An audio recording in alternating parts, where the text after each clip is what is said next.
Hello, good evening, and a happy Turkey Day to you all. Well, at least the ones who celebrate such things. It's been quite a while since I made a video last time, and quite a lot has changed with the suspension calculator. So I thought it's high time I make a new one. I'll try to stick to the changes I have made into the sheet, and not gonna talk about the physics quite as much this time, so watch my old videos if you want to know about the physics behind all of this. And yeah, let's get down to it. So as you can see, the whole user interface has been completely changed. Now everything fits to a single screen, so you don't have to scroll around, and hopefully I have managed to make the process of setting up the car a little bit more linear and easy. Everything that used to be here is still here, so we have the car selection, we have the front and rear springs, we have the suspension frequencies, we have the frequency bias, we have the front and rear anti-roll bars and the simple roll bias, which works just as inaccurately as it did before, so it still doesn't take into account the center of gravity or the roll center height, so it's only an approximation. Then we have the damper settings in a much more central place than they used to be. You don't have to scroll down for them anymore. We have the damper graphs up here. They are a lot smaller now because they have to fit in the single screen, but I have color coded them so that they should be a lot easier to read. The red line is always your current setting, so it should be easy to pick out. We have the old damper suggestions here, which are still only advisory. These still assume that you are using 3 inches per second digression knee, so they can end with too stiff or too soft settings depending on the car, what the car actually has. We have a few new things, or things that are more important now. We have the total damping force at 3 inches per second with current settings. This is basically my favorite thing about the whole spreadsheet. As you might remember, 3 inches per second is the sort of the transfer point where slow speed or a slow damping is starting to give way to fast damping, and you are switching from body control to bump handling. So you don't even really need to use the graphs that much. You can get most of everything done with these figures here. So if you want to set your rebound for body control by using 60 to 90% critical rebound, get this to say somewhere between 60 to 90. Bump from 40 to 60 depending on the car and how stiff you want the bump response to be. You can set it using this, and yeah, same thing for the rear. And the real nifty thing is the average, which helps you prevent to prevent the car from being too bouncy or being obviously too stiff. Basically, if you have under 50% critical damping on average, you are likely to experience quite a bit of wobbling after body motion or hitting a bump or anything like that. But as you hit 50% critical or above it, like 55, 60, 65, 70, the motions die down really quickly, and you actually get a really well balanced or at least a really settled car. It with 60% average or 65% average, the car will handle bumps quite nicely. If the bump setting isn't too high, it won't be upset by bumps too much, and it won't keep wobbling too long after hitting a bump either. So yeah, these are really great shorthands. Keep these above 50 and you shouldn't have too many problems with bouncy cars. unless of course the bounciness is coming from the tires because you have way too stiff suspension, but that's another issue. We also have KC's total damping force at 10 inches per second as percentage of corner weight. So I don't use this myself all that much, but you can sort of guesstimate how the dampers are working at really high speeds, meaning hitting really sharp bumps at fast speeds. So for example, if the bump setting is 100% or higher, you can assume that when you hit a sharp bump at high speeds, the damper is transferring a force that's equal to or greater than the corner weight of the car at that particular corner into the body of the car. So basically, if it's 100, you are if it's 100 and you hit a bump, it's gonna kick up quite a bit. And basically, the lower it is, the less the car is affected at high speeds. And it depends on your application what you want this to be. I'm not really used to it myself, so I don't usually pay too much attention. Over here we have Doug's vertical deflection at 1G. This is useful for trying to find suitable spring stiffnesses for a car. This basically tells you how much the suspension will compress when you hit a bump, 1G bump, or if you just compare the how much suspension movement there is with the car lifted up compared to when you put it down on the ground normally. This being an Aston Martin Vantage GT3 car, there's only 2 centimeters, which is very, very little. Normal family car, you'd probably have like 10 centimeters or perhaps even more than that. Yeah, that's the main things, and I'll get into the nitty-gritty later. A few small changes have been done with the frequency bias thing. So now basically it's currently saying that front frequency is 3% higher. I used to have one for front frequency being higher and one for rear frequency being higher, but I have now managed to put them both into a single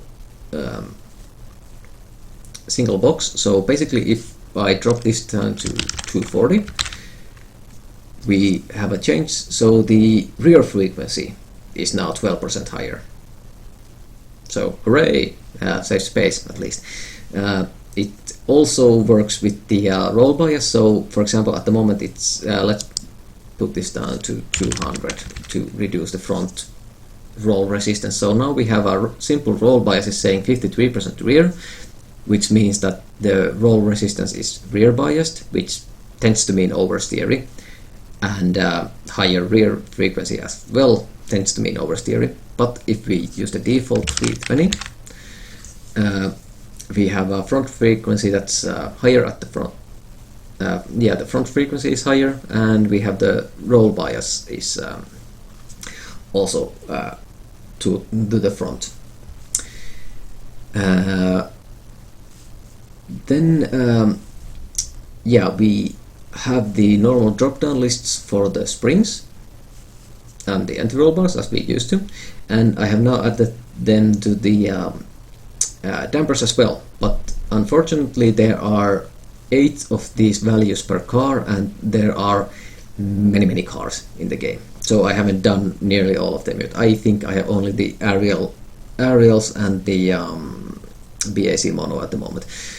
All of the cars have defaults listed here, but most of them don't have the options. So yeah, you can still write whatever you want. So let's put in 10,000 or 1,000, 10,000. Yeah, it still works, and you can use the drop-down list for the default again. If you want to see how the ones that do actually have the values work, then we can pick the Atom 300 here, and I'm also going to show you another new feature you might have seen this set to default button here. If I click it, it changes all of the changeable values to what they are in the defaults. Pretty clever, eh? Yeah, this is a macro, and as such it means that I'm gonna have to save it in a macro compatible format, which means that it might have some issues running on programs other than Excel. So yeah, I'm still gonna make a version without it, but yeah, it's a real time saver if you can use it. So yeah, we can with the atoms we actually have these ranges here. So if we, for example, well, let's set up the car. So we can see that the front rebound is 108% critical, and we can see that it's quite high above the line.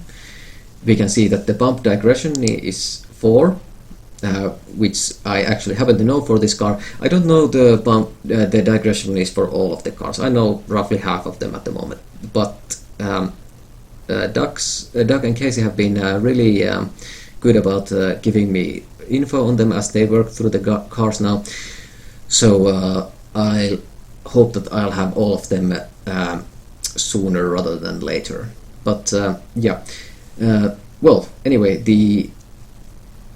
it's the front rebound that's the problem at the moment. So the digression is 4, which means it's more than the 3 that the suggestions are assuming. So we can use, let's use the 3 or the suggestion as it is. So stiff raising would be 2,700. We have 3,700, so it's quite a bit more. So let's pick 2,600, and we drop down to 76% critical rebound, which is pretty much where I want mine to be.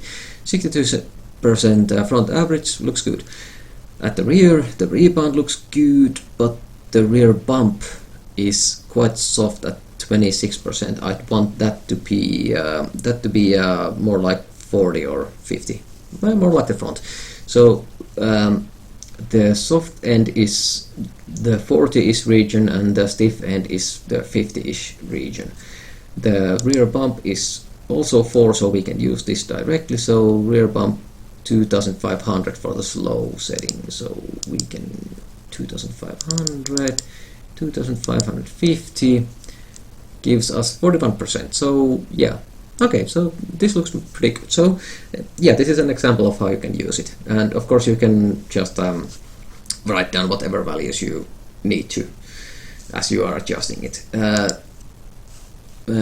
Here we could also adjust the fast settings. The fast settings are cutting down quite sharply, so we might want to adjust them a bit. So the fast settings for bump at the front would be, suggestion would be at 1000. For racing applications I can go all the way to 750. Rebound would be 1400. I can go to 1430, and at the rear 1900 for the bump, 750, and 2500 for the rebound. Well, I can go 1600. So yeah, you can adjust it like this. As you may have seen, the fast settings didn't affect these numbers at all, because the digression is at 4 inches per second, meaning that the fast settings don't affect anything happening at 3 inches per second. They did though affect the Bilstein number, and they did affect the 10-inch number, which have risen significantly from what they used to be. Yeah, that's the basic process, still the same as ever. Now let's get into one of the more important changes, I feel at least. It turns out that many of the cars in the game actually have different motion ratios at the rear, depending on whether you are talking about straight line, heave or pure heave motion, or roll as you get when going around corners. The most likely candidates are the cars with live rear axle, like the old Escort or the Mustangs, and also cars with the Dion rear axle, like the Caterham 7s. And as a particular case, we also have the McLaren 12C, which doesn't have a different motion ratio, but it has a trick rear spring that only affects heave behavior while not affecting roll behavior. So to cope with those, I have made a few changes. So if I now pick a car that has such a thing, let's take the McLaren as an example. So the McLaren 12C, as I click on it, a few things are going to pop up. So where I'm also going to set it to default already. So where before we had front and rear, we now have front, rear roll, rear heave, and two different frequencies. The roll frequency bias, the frequency biases, of course. The roll frequency bias and the heave frequency bias. We also have the total damping force at 3 inches per second in heave now here, and we still have the old 3 inches per second, but it's now called 3 inches per second in roll with current settings. So what's the point here? So as you might remember, if you have a higher front frequency than you have rear frequency, it tends to make the car understeery. If you have a higher rear frequency than the front frequency, it tends to make the car oversteery. Now with racing cars, it's mainly up to you whatever you do, but with street cars, it's often an issue of comfort as well. Having the rear frequency higher than the front helps make the car more comfortable when running over bumps, because it prevents the car from going back and forth as much, and makes it handle bumps in a more comfortable way. So what they have done with the McLaren 12C is they have normal springs in each corner, and they also have so-called Z-bar or a Z-spring at the rear, which is sort of like the opposite of an anti-roll bar. Anti-roll bars don't do anything when you just run over a bump in a straight line, but they add to the roll stiffness or the roll resistance of the car. The Z-bar is the opposite. It doesn't do anything in roll, but it adds its spring rate in when you just hit bumps in a straight line, or in as it says, in pure heave. This additional spring for straight line motion causes the 12C to have almost 20% higher front frequency when you're going around corners, making the car quite understeery by default, but still have the 22% higher rear frequency for straight line comfort. And it also helps the rear end cope with the downforce generated by the rear wing and the diffuser. So yeah, it's actually quite clever. Many street cars have sort of too oversteery spring setups due to the comfort requirements, and many cars that don't care about those comfort requirements, like the BAC Mono or the Atom, they run quite balanced or even front heavy springs. But for a car such as the 12C, which was made to be a comfortable street car, that wasn't really an option. But they still wanted to make it more settled when going around corners. So usually they tend to do this via various things like the suspension alignment, like almost all supercars run more camber at the rear than at the front, which makes the rear have more grip during cornering than the front. The McLaren actually runs more camber at the front, so in that way it's more set up like a racing car. Well, kind of at least. Racing cars often have a higher spring rate at the front, or rather wheel rate at the front, and higher front frequency at any rate, and a lot more camber at the front as well. So yeah, it's in some ways it's set up like a racing car, but this it's still running on street tires, and they didn't want to make it too oversteer, so it's a bit understeery by default due to that. That's as it may be, and we can't adjust the springs on the car, but what does this have to do with the dampers? So, as you may remember or not, if you run stiffer springs, you must also run stiffer dampers to control the springs. So the car has, in a straight line, the car has a lot higher spring rate than it does in corners, due to the Z-bar only acting in straight line. And this means that if you just adjust the dampers for cornering behavior with this setting, it's actually looking quite nice. So 72% front average, 61% rear average. This looks quite appropriate. But then you get into the how the rear end behaves in heave with the added spring rate, and it's only 43% average at this point, which basically means that if this car hits a bump in a straight line, the rear end is gonna keep bouncing a lot longer than the front end. The front end is still working with the normal rates that it always would, because it doesn't have such a spring.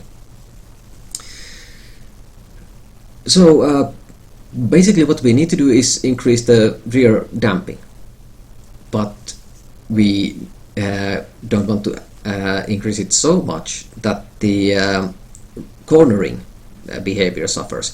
So we're going to have to find a compromise, and this is something that you will also have to do with the live rear axle cars. Find a compromise between straight line and cornering behavior with the dampers, because they are going to change quite a bit. In their case, the motion ratio for the dampers also changes. This McLaren is special because the dampers are always working at the same rate or motion ratio, but the spring rate changes. With the live rear axle cars, the motion ratio changes, so it affects the whole thing.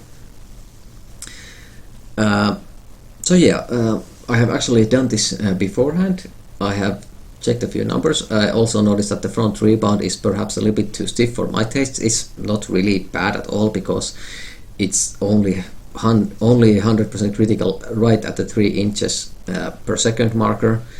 After that it would go below critical, so it's not bad, but I still want to bring it down a bit. And these are the numbers I ended up with. 6200, 8600. The fast settings can be left as is, and quite a bit more bump damping at the rear and a bit more rebound damping as well.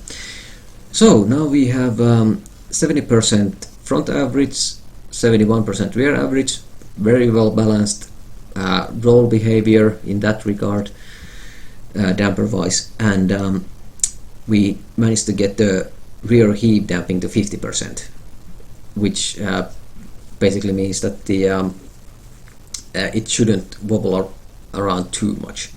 And also the rear bump is only at 37%, so it's quite forgiving when you step on the throttle in a straight line. So hey, it might actually be quite good. Yeah, this is basically what you would use this adjustment for.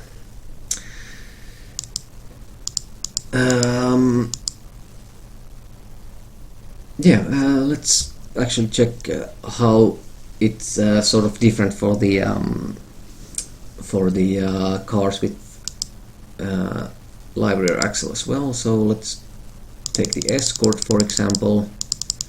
As you could see that basically what we had with the 12C was that basically whatever the roll rates were here, you had less damping in heave, but it might not always be quite the same with the cars with live rear axle. So let's take this and set the default.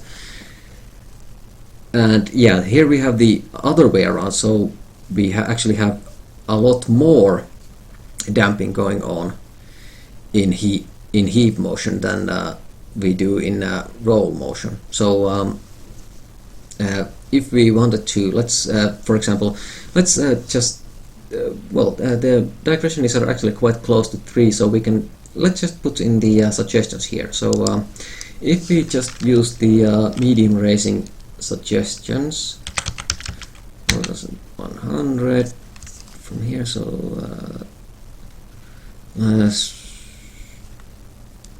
no, sorry, slow bump. So it's here. Sorry, it's so between 2000. Let's say 2700 and 4100 and 1700 and 2300 and at the rear 2000, let's say 2800, actually quite good already, and 4200 and 1800 and 2400. So now we have quite good looking damping in roll, but we have quite severe rear rebound in heave, and the average is quite high, and the rear bump especially is quite high in heave. So this might mean that when you're trying to plant on the throttle, the car might not be quite as progressive as you'd want to, so you might have to go softer than that. So let's try the soft end of the range of 2400, 3600, and let the fast settings be what they were. So now we have rear damping, which in roll looks significantly softer than the front, but it's still quite a bit stiffer in heave, but it's a lot less extreme than it used to be. So yeah, this is basically some of the things you're gonna have to deal with cars like this. It's not quite as simple as it would be with fully independently suspended cars. So yeah, I think that's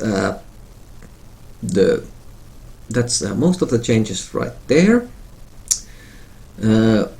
I think I've gone through all of them. So the UI changed, the new metrics, the different heave and roll behaviors, the damper drop-down menus, and the digression knees.